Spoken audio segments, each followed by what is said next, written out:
Hey guys, it's Laura. Today I'm going to show you how to install a baby car seat in a Tesla Model 3.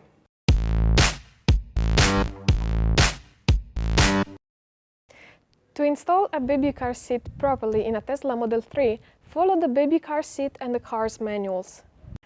I recommend using a seat protector as baby seats may damage the car's vegan leather. Also, be sure to disable the easy entry mode or the car seat might get damaged. You can mount the car seat using ISOFIX or LATCH on the rear left and the rear right seats.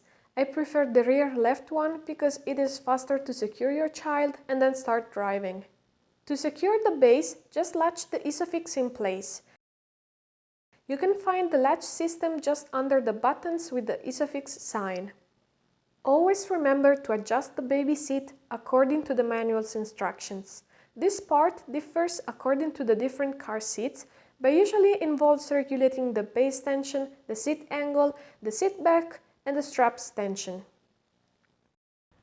Always remember to drive safe.